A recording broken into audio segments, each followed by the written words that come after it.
Georgia, welcome to Camera Conversations, optimised by Pure Sport. Are we ready? Yeah, ready to go. And when we met through TJ in Edinburgh, I Yeah. promised when I come to London, I need you on the show, and we've made it happen. I know. Thank you so much for having me. Very happy to be here. And what I love about your content and how it links with TJ's as well is how relevant it is to dealing with the challenges of modern day life, because I think we live in an abundant time in so many senses, but we also live in a really challenging time in other ways, almost a problem of abundance. Yeah. And what you share is so actionable for people to take advantage of what is available to them and shun some of those things that potentially can be challenging us. Yeah, definitely. It's tricky because we're in a world where marketing is extremely smart and the consumer is extremely confused as to what is healthy, and there's so much information out there as well. So I think it's really good if we can go back to simplifying it for them. Yeah. My first question for you is really around, when did this passion for nutrition and health all start? Where did it come from? So when I was 16 years old, I struggled with really bad mental health. I had anxiety, I struggled with depression, and I also had really bad gut issues. So basically my mum took me to see a functional doctor, and this functional doctor, she was like a naturopath, a GP, like she was basically all these amazing, incredible things. And she really focused on my gut health, and we like took a deep dive and we changed my diet, and we really focused it towards whole foods and reduced the ultra processed foods that I was consuming. And it was really a fascinating time for me because I was just like, oh, this is annoying, kind of, all those kind of thoughts. But as I started to really reshape my diet and move towards whole foods, my symptoms of, anxiety that I was experiencing, the depression, the lack of focus, it all started to subside dramatically, and I felt so good in my mind. So I thought I really need to be able to one day share this with other people and help them to understand that there is a link between mental health and gut health. When did you start to realise that they were so intrinsically linked? Because I suppose there has to be a proof of concept at some point. So is it 2 weeks in when you're like, oh, I haven't eaten this junk for a little while and I'm feeling better? Or is it when I eat this, I feel bad? It was more so, to be honest, it was more so when I eat this, I feel bad. Interesting. And then when I started to obviously move away from the ultra processed foods, I started to obviously feel a lot better. And the link was very, very clear that when I did eat these foods, my heart rate increased and I just didn't feel as great in my mind. Because I think about people talk about like, oh, I get like bloated or I get pain and discomfort. Yeah. That's a physical symptom. Correct. But not only are you having that, but often you have like a mental downturn or energy depletion off the back of it too, which is more mental. Yeah, of course. So, because with our gut, there's 90% of serotonin produced in our gut, which is a huge amount. And if you think of it like, if our gut is inflamed and we're experiencing bloating, how is our gut able to produce this serotonin molecule in order to increase our energy and like support our mood? So that's like one of the pure links is the communication from the gut and the brain starts to become inflamed, and they're unable to talk to one another efficiently. And that mechanism, I understand, is called the vagus nerve that links the two. Yeah. And I think when you see something, it's like, if you know, you know. Yeah. Sometimes you hear something and you're like, oh, that makes so much sense. Yeah. But I guess for you to know that and then to see that physically, where if I eat this ultra processed food, I'm more bloated, and then I'm experiencing anxiety, raised heart rate, I'm less able to focus. It's so funny that so many people's lunch break in the city of London, they go out and they get some sort of fast food for their lunch, and they go back to their desk and they wonder why their afternoon has literally a slump in it. Like, it's a famous like, oh, the afternoon slump. You're like, no, we shouldn't have this afternoon slump. I know, the afternoon slump really shouldn't exist, to be honest. Like, to a degree, of course, like, throughout the day, being on tech and all of those kind of things, yes, that does contribute to that. But if we are setting ourselves up right from the moment that we wake up with good nutrition through to lunch, and we're really like practicing slow techniques in order to also be able to absorb and break down our food properly, then we shouldn't really be experiencing such a drop in energy. Your mission now is very much to move society away from these kind of ultra processed foods towards a whole food diet. How easy or difficult is that, considering the age that we live in? Yeah, it's a interesting one because like I said, with the marketing is just so strong. Like they're so clever. They're really, on most products you'll see high protein, low sugar, and you're like, yep, okay, that's right. That's like healthy. It's nutritious. But when you do turn around the packet, you realize that there's all these different ingredients that we are unable to say out loud, and they're causing disruption to our gut. So I think with our community, we're really trying to show them like how to read ingredient lists properly. And I think that is quite effective, but it is a journey for a lot of people. Like it's not a just overnight kind of fix. It's a long journey. I think the fact that you've called out there like well marketed products, like high protein stuff that has lots of emulsifiers, and again we can talk about some of the ingredients that are a challenge in there, that's like one demographic of people. And then there's so many people that are like blissfully unaware that the convenient food that they go for that's maybe cheapest or the most readily available, I think people intrinsically deep down they know it's not good for them, but they don't realize how bad in terms of the impact it's having on them. So the meal deal sandwich they always buy, like that's the demographic of people that are like blissfully unaware and harming themselves. And then there's the people who are like, oh, I want to try and hit 150 grams of protein a day, so I'm maybe going to have this protein bar, or I'm going to swap my normal naked bar for like a granola high protein snack. And you're like, oh well, you've actually swapped something that was okay before to being something that's a bit more challenging. I know that is a big challenge that people face.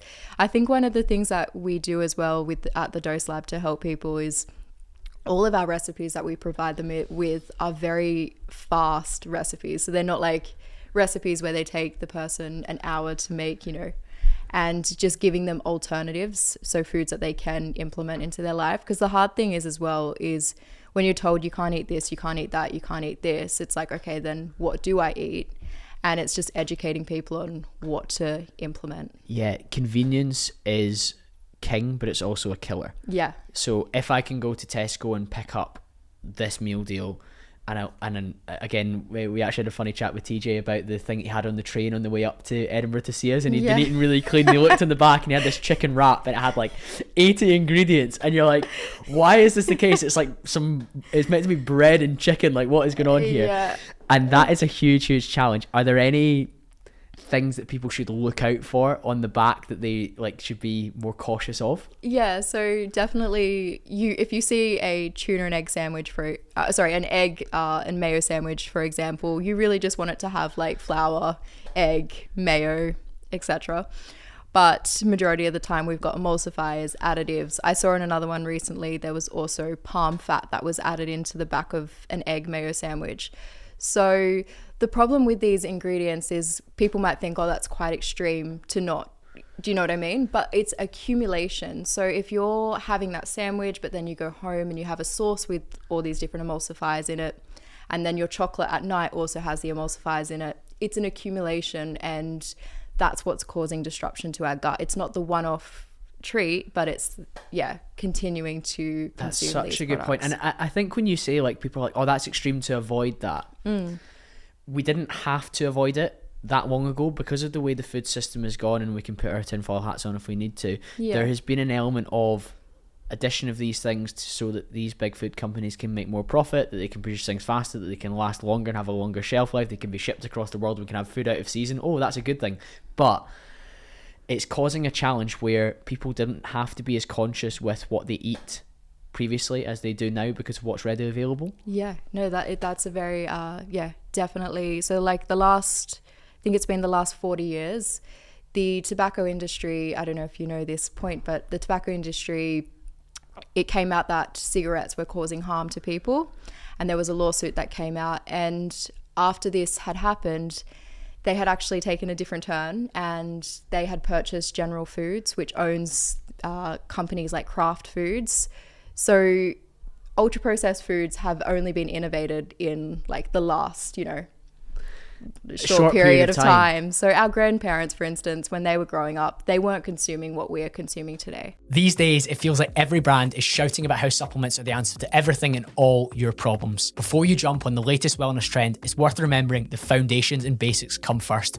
Hydration, good nutrition, rest, movement are the real keys. When you do decide to supplement, however, what you choose really does matter. You know I'm a big fan of removing toxins and unnecessary things from your lifestyle, and I ensure that my supplements are free from additives, artificial flavors, and any unnecessary, dirty, toxic fillers. Personally, having seen many professional athletes and top performers utilize their products, I decided to give Pure Sport supplements a go. Their products are built on science-backed information, minimal ingredients, and they do exactly what they're meant to. Whether it's their best-selling ultra electrolytes to keep you hydrated and energized, their deep magnesium to support with quality sleep, or even their natural testosterone boosting Tonka Ali, I trust that what they make is developed to care for me and my body. Explore the full range of Pure Sport supplements at the link in the show notes, puresport.co, and use the code CAMBRO10 for 10% off.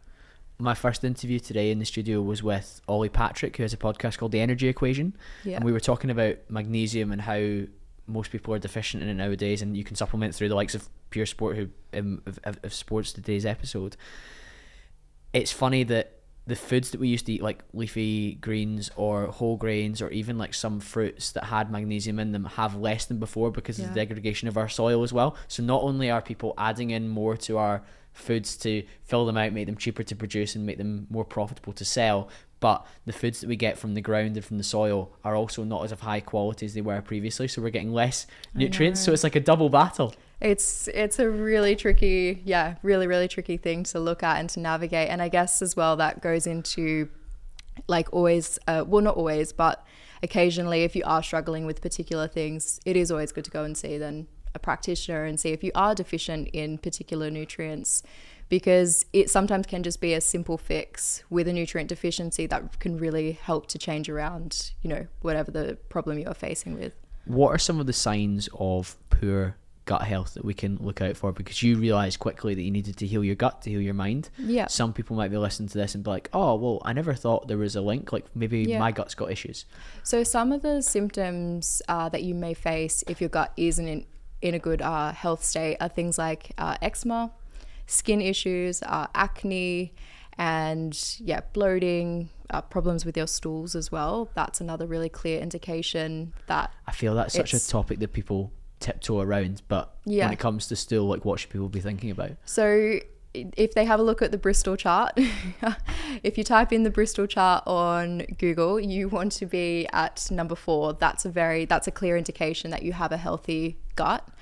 And if it's above that or below that, there might be things that you need to change, like increasing water intake or increasing dietary fiber intake through more fruits and more vegetables. And within that chart, that's things like color and I don't want to say texture, but is that what I'm going to say, like looseness of stool? Yeah, looseness of stool. And even if like, try not to talk about poo too much, but we've got to get into it. And even if like if your stools are floating, that's also a clear indication that you're not able to break down fat efficiently as well. So you might need to add in more bitter vegetables into your diet. And things like rocket is really, really good for helping with bile production and helping your body to break down fat. Yeah, one of the things that I find when I travel on a plane is my digestion gets a little bit disrupted, and I try no longer eat the plane food, even though Emirates food is actually quite good compared to most other airlines. It's still not great. You look at the ingredients on the chicken tikka and you're like, I don't even know what some of these words mean. Yeah. But I, touch wood, have a pretty good digestive system. I look after my body. Yeah. The congestion that I have for the first couple of days when I land is quite noticeable, and I feel visibly slower and more like I feel like I'm assigning bandwidth to the pain in my stomach. Yeah. Versus to the other things that I want to be doing. Do you have like a protocol that you go into when you go and fly? Is there something that last time I flew overnight, so it took off at 8 o'clock in Edinburgh and landed at 8 o'clock in the morning in Dubai. Yeah. It's because of the time difference, like 3 to 4 hours, so it's like a 7-hour flight and then you lose a few hours. I ate dinner before I got on the flight at like 6ish. Tried to go to the bathroom at the airport before that, and then I tried to sleep on the flight over, but I still woke up in Dubai, had a lot of water, had some electrolytes, went for a walk. But I never really got things moving until I'd had a few meals that were like high protein. I had some kiwis as well for like fiber. That's great. Kiwis can help. That helped, but it wasn't really until probably the next morning where I had like a good bowel movement. Yeah, the flights definitely can throw you completely off, but definitely what you did was correct. I think fasting is really beneficial when you go onto flights, because your body is just in complete disruption. So I think fasting is a really, really good way of reducing like the outcomes of having poor digestion after your flight. And then definitely increasing like magnesium is really, really good. So drinking a electrolyte whilst you're on the plane can help too. If somebody in the UK, which most of us are unless we're like awake to this stuff, has been eating like a pretty highly processed diet for a long time, what are some of the actions they can take to heal their gut and move forward? Yeah, so I think first of all, if you're having a lot of like problems with your gut, I think you need to like sit down and ask yourself like, what is it that you are wanting to achieve? So having a why as to like why you really want to implement change in your life is extremely important, because a lot of the time if we go down the I'm going to change, and then it ends up being like kind of a yo-yo diet approach. But if you really sit down and go, okay, what is it? Why is it that I want to change? Is it because I want to have a clearer mind and be able to, focus a lot longer with my work? Or is it I just want to improve my mental health, my confidence? So really establishing that first of all is extremely important. And after that, then it's obviously like you're on the journey. And when you do step off the journey, like just having that why to go back to. A North Star to hold tight to. Yeah, to hold tight to. But what I would say is really don't try to overcomplicate it. Just try and make it super, super simple, and look at, so when you're formulating your meals, just try and include single ingredient foods. And single ingredient foods are things like, protein, so like chicken, eggs, if you're vegan, tofu, beans, legumes, etc. And then implementing like vegetables, fruits, honey, just things that have one ingredient. Like if I was to pick up a banana and turn it around and I'd look at the ingredient list, it's just going to say, hey, it's a banana. It doesn't have 20 different ingredients. So that's what I would tell somebody. It's a really helpful filter, isn't it? Yeah. I've heard you speak before about like almost like a 5 ingredient rule on the back of a packet. Yeah. Why is that a good rule for us to have? So if there's like multiple different ingredients, then it's indicative that it could most likely be ultra processed. And like I said, with these different ingredients that are in these products, is they're basically breaking the barrier of our gut. So if you think of like your gut, you want to think of like a tight grocery bag. So say you go grocery shopping and you want your bag to be nice and tight. You don't want the bag to break open and like you lose all your groceries. What happens over time if you're continuing to eat these ingredients? They're basically breaking this bag. And eventually things start to like seep into the bloodstream and they create systemic inflammation within the body. So basically that's why you don't want to go for longer than 5 ingredients, because it's accumulative. Over time. I think that's such a helpful point, but I also think that so many people will never take a sustained break from ultra processed foods. Yeah. So most people will have an element of this inflammation permanently. Yeah, and this leaky gut picture is huge. Like a lot of people are experiencing leaky gut. Yeah. How does that express itself? So leaky gut is like essentially, so it's that bag, and you want to have a nice tight gut lining, but these ingredients are like breaking it. So people would experience loose stools. They may experience things like autoimmune diseases, eczema, which there's a huge rise in. I had no idea how much that had increased. Yeah, massive rise. And that's got a lot to do with the gut, because we've got 70% of our immune system in our gut. You were talking about serotonin earlier in the gut, and that obviously links to perhaps previously your experiences with anxiety, depression. But you and TJ were speaking about oxytocin also almost being in the gut as well. And how cool a discovery is that? It's so, so fascinating. And I actually found a really interesting study as well the other day that oxytocin taken intranasal, like, is it intranasal? Yeah, up the nose. Yeah, intranasal. Yeah. So they did a study where they had oxytocin intranasal, and basically their desire for sugar decreased by about 30%. So the power of love with food is extremely important as well. And I think that's another factor to kind of like pull into all of this, is it's not just nutrition. It's like the love that goes with it, and the love that you have in your life is really important for how you have a healthy relationship with your diet. One of the things I love about what you do is that you speak about the lifestyle factors around it and the habits that form around it. And I'm very guilty of this. When I have a break between calls, I go through, I get my meal out, and I scroll my phone while eating. And mindful eating, I know, is great for digestion.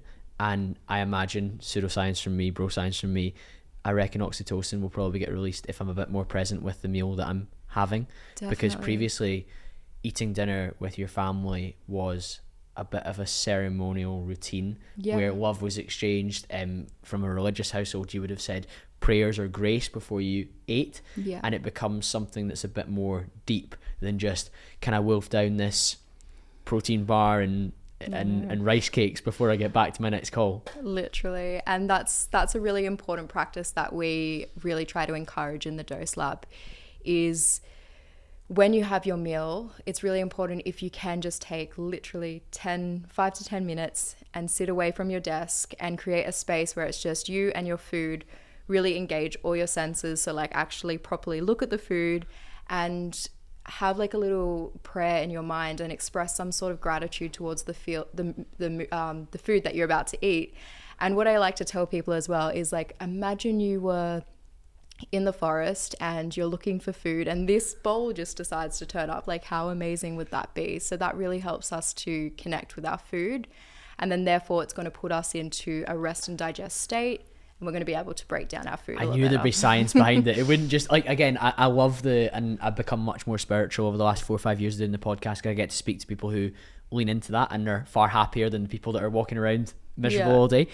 But when we find this level of like rest and digest through like some gratitude prompts, the body's responding to a mental prompt off the back of it. And guess what? It treats the things that we put into it better off the back of that as well. Definitely. I wrote this down to share with you. I interviewed a gentleman called David Robson who wrote The Expectation Effect, and it's all about the power of the mind. Amazing. Now, there's a few things around it that will be quite challenging for some people, but he had a group who had diagnosed celiac, and those that didn't, and also a third group that like maybe thought that they did but they weren't diagnosed. The group that were celiac, he told them that they was given food that had gluten in it, and it didn't have gluten in it, and their expectation meant they broke out in hives and had inflammation because they expected to get that response to the food. In the same way, there was a group, the control group was those that were non-celiac, and they were given gluten-free food, and they were like, oh, it tastes different, but they were told that it had gluten in it, but they were told it was gluten-free, and they were like, oh, it tastes different to what I normally have in my cornflakes. Like, it's crazy the expectation effect that we have off the back of it as well. And I think that if we are trying to reprogram some of our habits and we have like a level of gratitude, and you've learned from Georgia today that, oh, this releases rest and digest, you're probably will improve your digestion because you've told yourself it's going to improve your digestion. Yeah, definitely. That's so fascinating, by the way. That's extremely the power of the mind. The power of the mind is just incredible. And that's like another thing, like when you're in a stress state, so like if you're there, you're breathing really, really fast. And I always say as well, like, try and eat away from tech, because tech does put us into a really stressed state. And when you're breathing quite fast, you're then switching into the sympathetic nervous system, and that's where it restricts digestion. So blood flow goes elsewhere to your muscles, and it's not focused on your digestion at all. So this is when people are going to experience bloating and gut distress because they're not able to properly break down their food that they've had. I really, really like that, because again, it's something practical, and I think if there's a midway ground, it's swapping first of all from short form content and emails to a long form podcast or a YouTube video, and then it's eventually just having the meal by itself and not having anything on whatsoever, because I think people get bored, don't they? I know, yeah. They do. And being able to sit in silence as well, like, even like, it is good if you can sit with, you know, like a colleague at work or somebody in your household, but if you are alone, it's also like really important to practice stillness. Underrated, isn't it? Because we do feel like we're always on. A phrase that keeps coming up amongst friends and some of the creators I've spoken to is tired but wired. Yeah. Because we are just so overstimmed and so just over on the whole time. Yeah. And it's really important that we like step away from that when we can, because our nervous system really needs us to slow down. Talk to me about some of the swaps that people can make, because we spoke about the removal of convenience, that I can just go in and pick up a sandwich from Tesco or whatever it is, or like a again, I think people know intrinsically a pizza is not going to be great for you. Yeah. But they pick up something convenient and they come out with it and they're like, right, I'm ready to get on with my day. What can we maybe change towards that has similar levels of convenience? Yeah, so if you're somebody who's like busy and you're working in the city, what I would suggest is the night before to pre-prep, you could make like a chia pudding. That's super easy and it's really, really great for your gut microbiome, provides a lot of prebiotic fiber. And you could even also do like an oats pot. They're like really simple. So I think organization and organization and prepping the night before is really, really important if you are a busy human being. And when you are in places like M&S or Waitrose, they do still do, I know it's probably not the most ideal, but they still do things like, boiled eggs, and they do things like little fruit pots. And there are some, like porridges that have minimal ingredients. You just have to be like aware and turn it around and have like a little read. That's where your education comes in, where somebody can read and they can tell the difference between, for argument's sake, the one from Starbucks that's got loads of ingredients to the one that in Waitrose you're like, okay, well that's mostly just oats and water. Yeah. I'm reassured. Yeah, like the other day we were in M&S and there was a porridge and it was literally oats, milk, and I think it had like maybe honey or something in there, but that was it. It was very minimal. So you just want to be able to understand the food that you're putting in your body. So if you see a word that you have no idea how to pronounce out loud or you won't find in your pantry, then that is indicative that maybe it's best not to choose that product. And a lot of that's because humans haven't evolved to consume that over a long period of time. It's like factory made or manufactured, and we haven't managed to keep up with that yet, and I don't think we're likely to keep up with it. Yeah, it's just not the products that are going to basically be able to support our gut microbiome, which is a really, really important thing for our overall health. The gut microbiome influence many, many things about us, including our personality. We're like majority made up of bugs, which is bacteria, which is just so fascinating. So it's really important that we do feed them the right foods and we don't feed them the wrong foods, because when we start to feed them the wrong foods and we feed them too much sugar, we then start to increase the pathogenic microbiome and then decrease the commensal bacteria, which is the good guys. And that's when things go wrong. So we've got bad guys and good guys. We've got bad guys and good guys. And we want to feed, it's like what is it? Is it feed the good? And feed the good. Feed the good wolf and starve the bad wolf. Yes. Like this whole kind of devil on the shoulder, angel on the other shoulder. Yeah.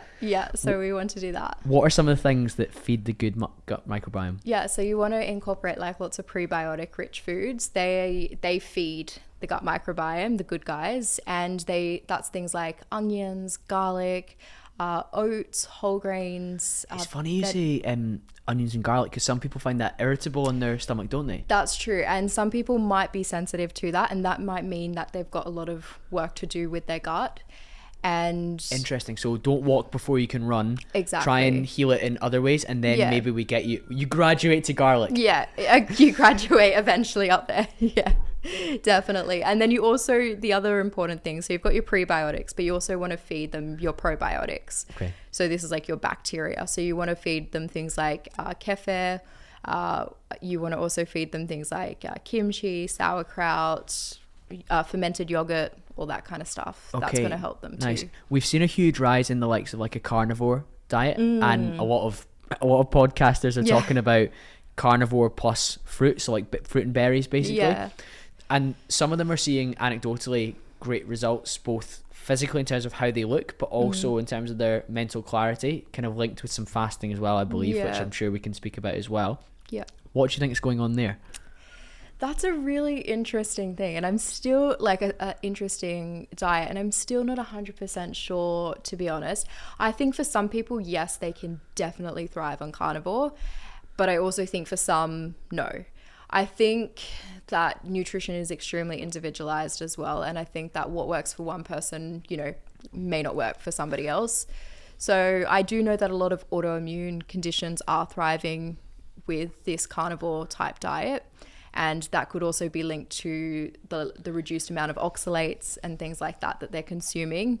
But I still do believe that it is individualized, and it's going to work for some and not for everybody. Yeah, I think the big thing they're doing is they're cutting out ultra processed. Yeah, because you can't really get a processed steak, can you, or a processed like eggs or whatever. You're going quite primal in its nature. Yeah. So you're ticking one box straight away, but maybe you're not ticking it in the way that they think they're ticking it. Yeah, I think so too. And I think like that's the thing, like for example, say someone was to go down like the vegan route, they're still more inclined to still consume ultra processed foods than the carnivore person, because if they're buying vegan meat sources, a lot of the vegan meats, you know, in the supermarket, have you seen the ingredient list on them? My goodness. Yeah.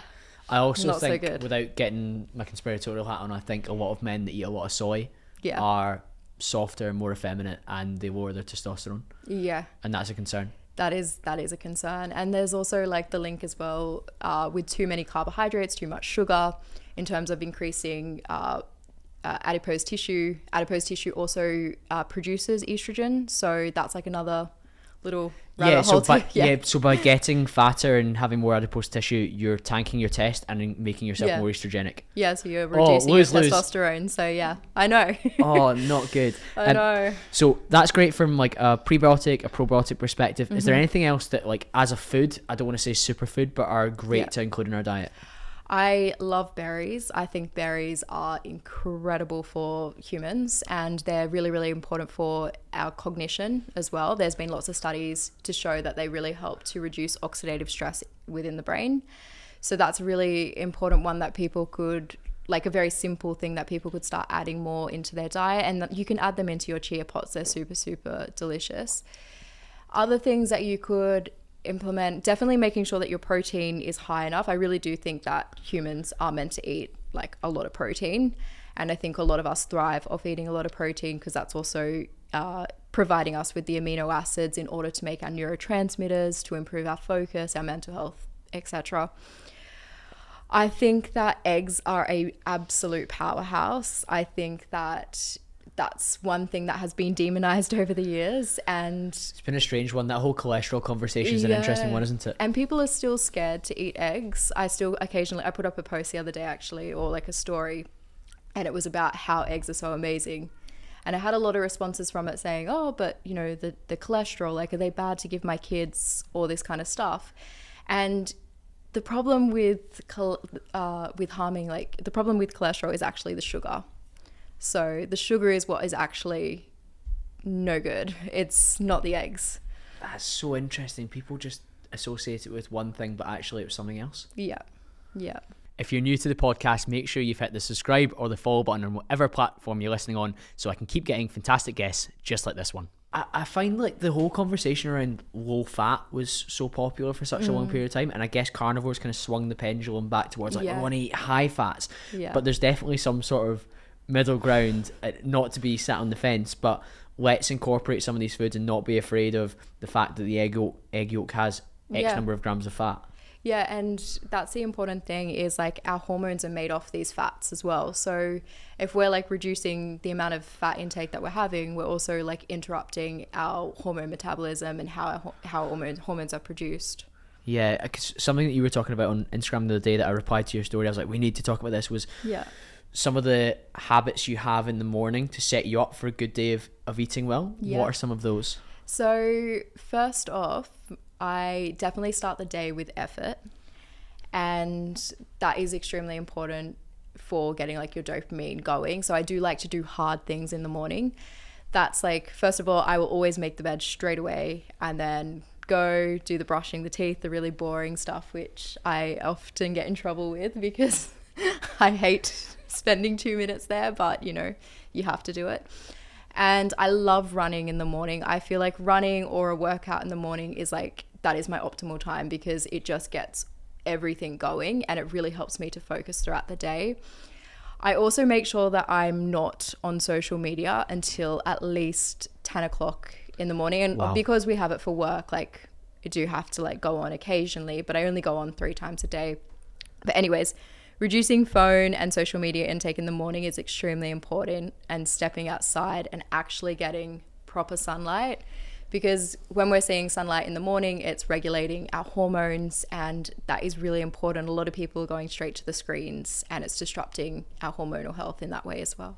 Yeah, I think when you set yourself up in the morning to have a really good positive day with some of those habits, it also makes the nutritional choices that you want to make easier to make, because you're like, oh, I'm feeling great about myself, so why would I want to down regulate this? Equally, a lot of people are like, oh, I want to have like a sweet treat to raise my mood, but it's like giving with one hand and taking with the other, because it elevates them for a short period. It's like easy choice now, hard life later. And I always, like, if I am gonna have like a little treat, I always make sure that it is in the evening and not in the morning, because that's another thing, is like when we start the day with any sugar in the morning, our body is just going to naturally seek out sugar throughout the day. There's a peptide that is increased in the morning. So so making sure like high protein breakfast as well, that's another important thing to do.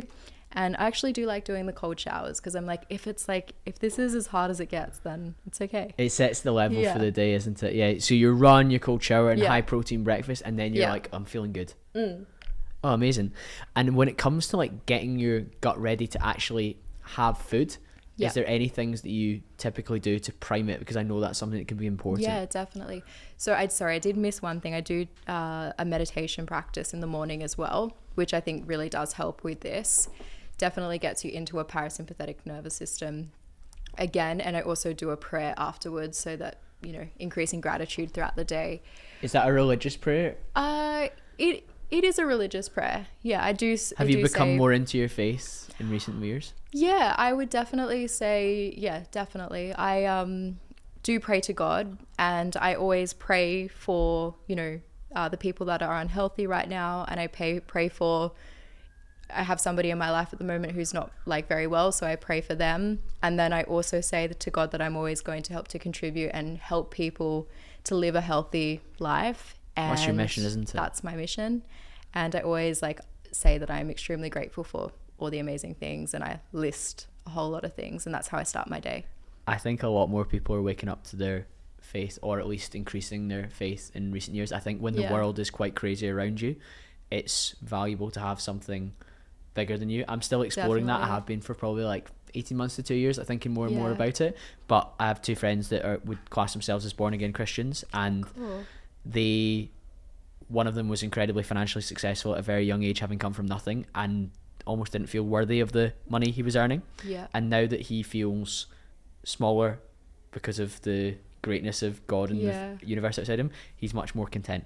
That's really nice. And it's interesting to watch. Yeah, that's really nice. I think it's important to like to do something for like others, instead of it always being so self-focused. And, you know, we are living in such a dopamine world. It's important to contribute to others in something that's greater than ourselves. Absolutely. So are there any things that you do to get your gut ready to have food in the day? Well, we got distracted by a good conversation. So before I eat, I always like make my food, and I really like try and make it with like a lot of presence. So my phone isn't with me when I'm making my food. I'm not doing two things at once. And I always put the food down on the kitchen table, and usually, because TJ and I work from home, so we both sit at the table together. And before I'm about to eat, I look at the food and I express gratitude for the food, and I also take like deep breaths, and I make sure that my body is like in a nice calm state. Tell me what those breaths are like, because not all breaths are created equal. Is it nasal, through the mouth? How's it structured? It is nasal, so it's just like slow breaths, because throughout the day I'm like you know, fast and running through different things. But so it's just like slow breaths, in through the nose, out through the nose. And as I'm eating, I try not to rush. So I try to really take my time with my food and actually chew properly. And that also involves putting the fork down occasionally, so that I'm not just trying to get it done as fast as I can. Interesting. I am so guilty. I eat so quickly. Some of my friends joke that I'd be really good at food challenges, because I'm like a bottomless pit, because I can just chow down before the hunger signals hit. And I know that's not good for my digestion. And I know that I pay the price down the line with being like, right, I need to go to the bathroom. Yeah, definitely. And that's like you said as well with the hormones. So it's really important that we slow down our eating, because this is going to help to signal leptin, which will say, hey, I'm full, you can stop eating now. Yeah, the whole conversation around Ozempic at the moment is interesting, because that's manipulating hormones like ghrelin, like leptin, which are basically our hunger signals. Correct. Because a lot of people who have like been obese for a number of years, their hunger signals are all over the place. They don't know whether they're coming or going because Yeah. it's been so badly disrupted by the food they've consumed and the food environment they've been in. Yeah. And so it's interesting that a lifestyle intervention can be to slow down, to give your body the chance to produce it before before you've smashed the whole plate. And that's also like the thing that helps with your hormone leptin is increasing protein as well. It's just like a really simple thing that you can do. So if you up your protein, you're going to support your ghrelin. Like ghrelin is which tells you you're hungry, and leptin is what tells you you're full. But when you consume lots of ultra processed foods, unfortunately, they're hijacking these two hormones. I remember somebody talking about even like the sensation of McDonald's fries are all based around making you want to have more. Like you could have a full packet, which I don't know, for argument's sake, a large fries is like 800 calories, right? Yeah. You could have that and you could have another one straight after, even though if you were to have 800 calories of something else, slow and steady, you might actually, like 800 calories of meat would be quite hard to finish. You would maybe be like, oh, I actually don't know if I want any more steak. Correct. Yeah. But that's the thing, is they hijack these two hormones. So you're not getting that hormone saying, hey, stop eating now, like you don't need any more. But if you were to have like 3 pieces of steaks in front of you, you're not going to eat all 3. Yeah, it'd be more of a challenge, wouldn't it? So again, I definitely come from a school of calories in, calories out dictates body composition. But I also think that it's much easier to adhere to a calorie restricted diet, or a calorie controlled diet would be a better term, if you make smarter choices with what that food is made up of. Definitely. 100%. It's going to be a lot easier for you because your hormones are going to be regulated and they're going to be telling you the right things. They're not going to be giving you false signals. Yeah, it's funny, like somebody was asking about what I'm up to with my nutrition and my training for a while, and I've kind of just stayed where I am for quite a long period of time because I kind of roughly reached like naturally as much muscle as I could in my frame without becoming like into my jabbing myself in the bum with steroids. And I'm kind of quite content where I am. But the last bulk that I did, I was eating like 4,200 calories a day, and it was like a part-time job, and I was having to eat hyper palatable foods to hit that number. But there would be times during the day where I was eating really well and it was like clean single ingredient foods that made me feel good, and I would not be hungry eating those, and then I would get to night and I would have like 150 grams of like Cocoa Pops, and then I would have some Squares bars, and I would weirdly have room to keep eating more of that. But I would be so full during the day. I'd be like, I don't want any more oats and banana, I don't want any more oats and berry, I don't want any more chicken breast and sweet potato, or any more potato or any more veg. But then I get to the end of the day when I am categorically full, but I could maybe have a little bit more of that. It's weird. So fascinating. And that's also got to do with the amino acids, because you're not getting all these like beautiful amino acids in your Cocoa Pops. So when you're consuming your Cocoa Pops, your body is gone, hang on a minute, like it's gone into the stomach and it's going, hang on, I'm not registering that you've just consumed amino acids that are going to help me to like function and live and thrive. And therefore it wants you to continue seeking out more food because it wants you to get those amino acids. And it's just not getting them. From really Cocoa cool. Pops. I wrote down this term and you can correct me, but have we spoken about when it comes to Ayurvedic habits in the morning? What how do you define those? So the Ayurvedic, their practices are beautiful, and it is a lot about like slowing down and really like supporting your nervous system through meditation and grateful thoughts with like your food and being really mindful. Some of their practices that I really do love is their morning rituals. So they do the oil pulling, which I'm not sure if you've heard of. Tell me more about it. So oil pulling is really fascinating. It's basically with coconut oil, and sometimes they use like their Ayurvedic herbs as well. But you swish coconut oil in your mouth, and that pulls all the bad bacteria out. And you do that for about 5 to 10 minutes, and then you rinse your mouth out, and then you use a tongue scraper to remove any of the bacteria.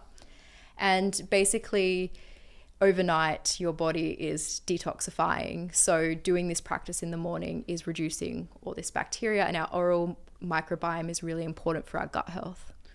It's all linked, isn't it? It is. Everything's in a chain. And what we do in one regard is important in the other. And after the episode we did in Edinburgh with TJ, I sent you guys the no tox face bumps because I've been really focused on removing toxins. So I got a filter for the water in my tap. Cool. I don't heat food in plastics. I don't really drink out of plastic bottles, albeit today's a little bit of an exception.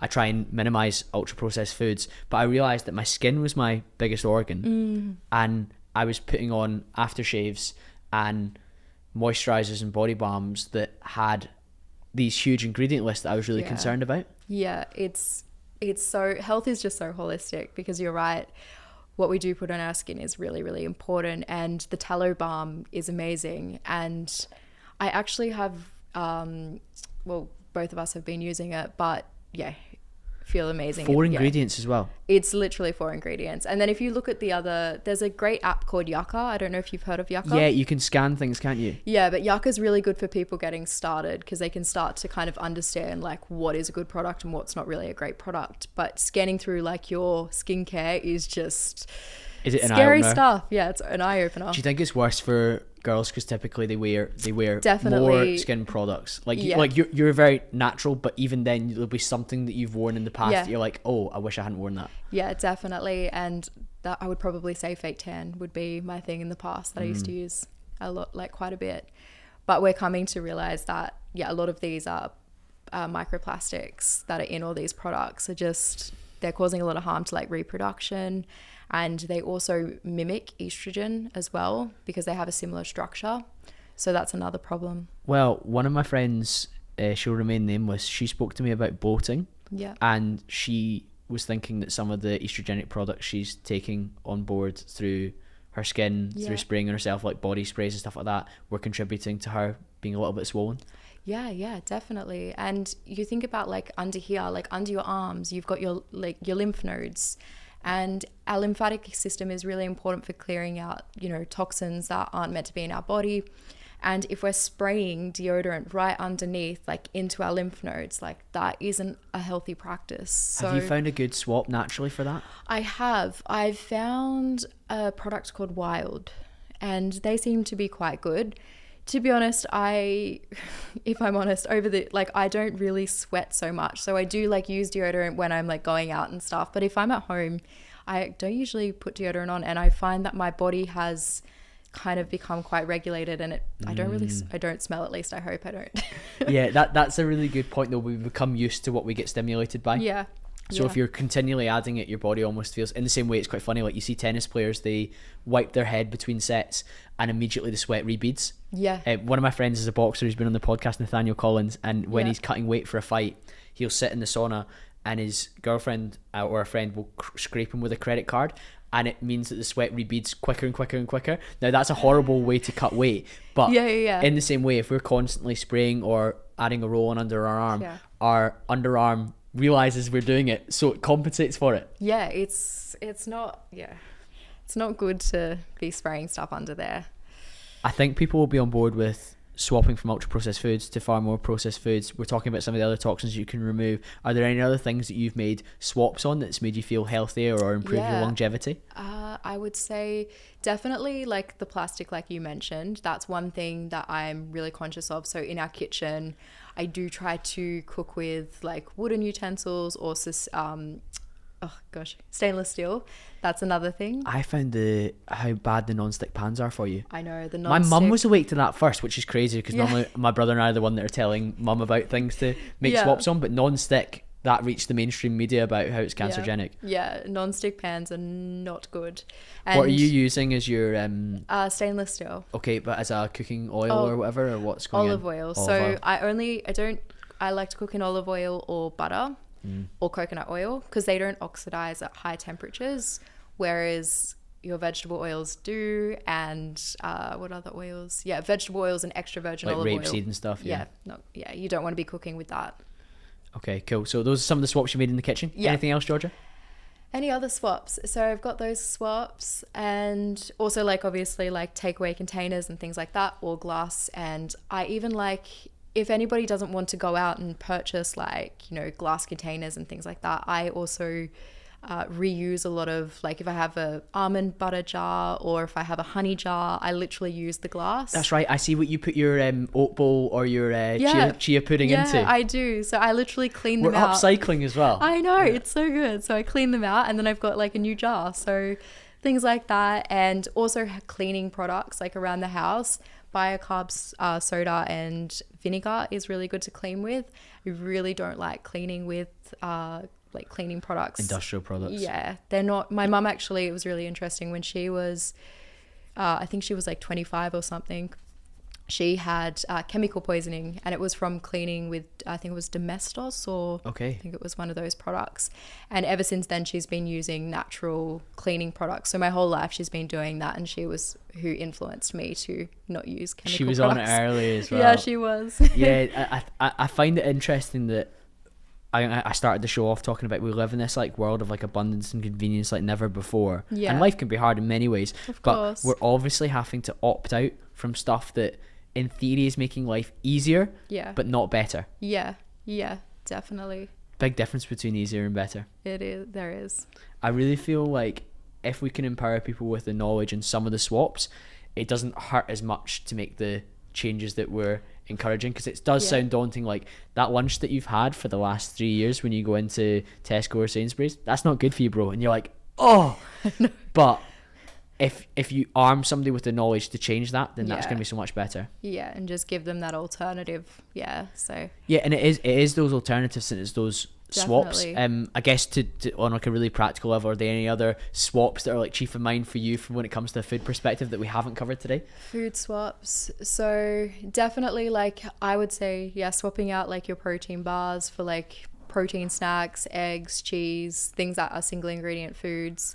I've been buying the little protein pots with the 2 eggs in them. They're so much better. Yeah. And I used to swear by protein bars. Yeah. Like I had brand deals that were related to it, and I used them wholeheartedly because I just assumed that 20 grams of protein was 20 grams of protein, but it's not when it causes you distress to your gut. Definitely, but the eggs are great, and the eggs are so good for your brain as well. So they contain like choline and all these beautiful nutrients that are going to support your brain health. So yeah, amazing, Georgia. One of the last questions that I've got for you, what are some of the things that you're most excited about to be working on? Because you've moved to the UK, you and TJ just got engaged, which I'm so pleased to see. Oh, but there's been big change over the last year, 18 months. Yeah. What's coming next?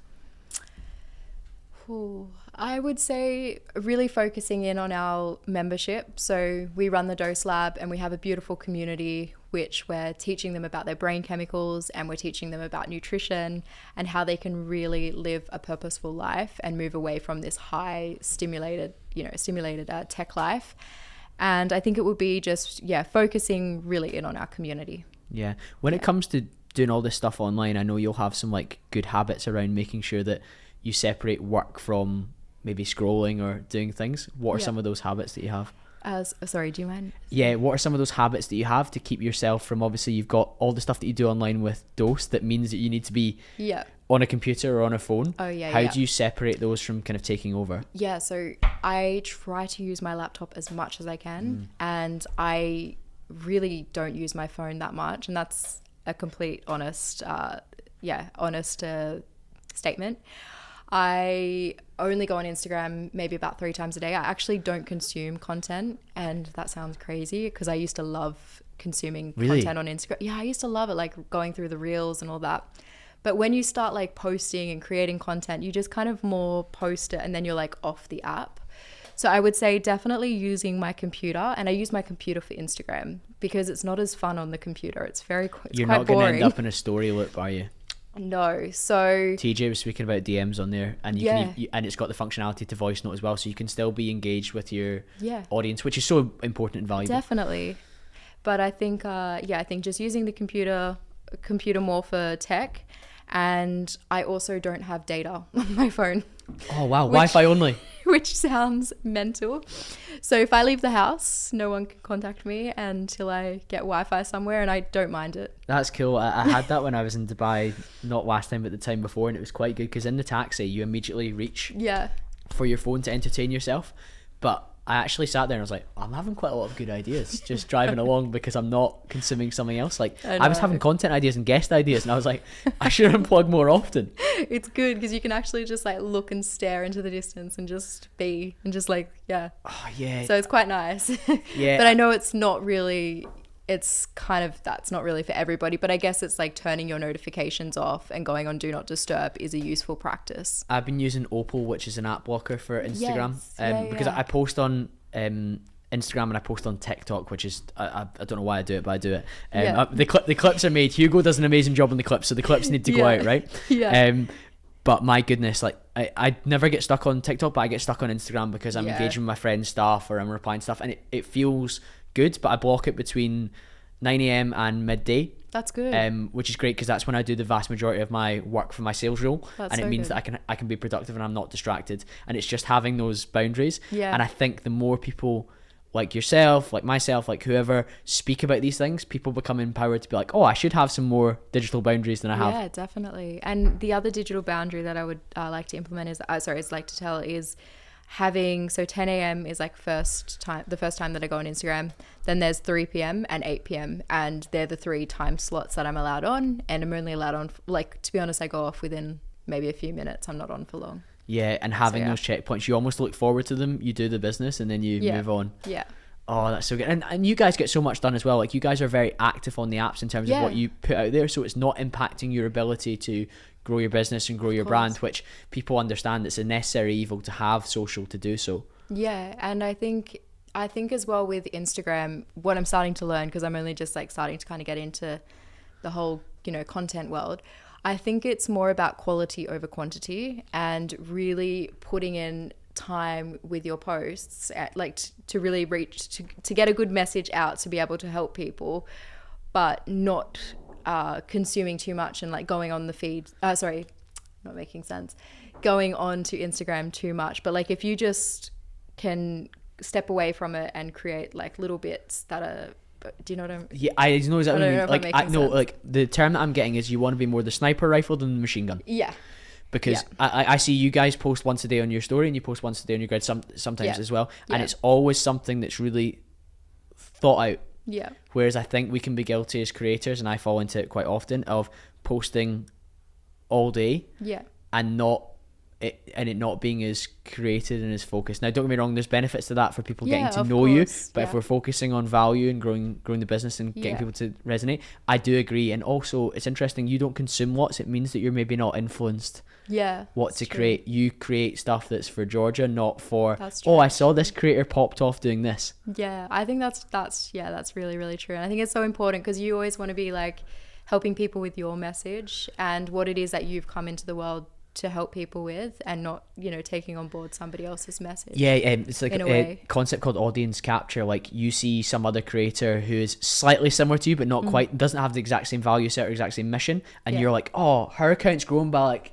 15,000 followers in the last 2 days because she's done these 2 reels. Let me do my version. There's an element of like, yes, put it into your own voice, but also if you just keep staying in your own lane and doing what you're doing, which is so incredible, you're going to get there anyway. Yeah, thank you.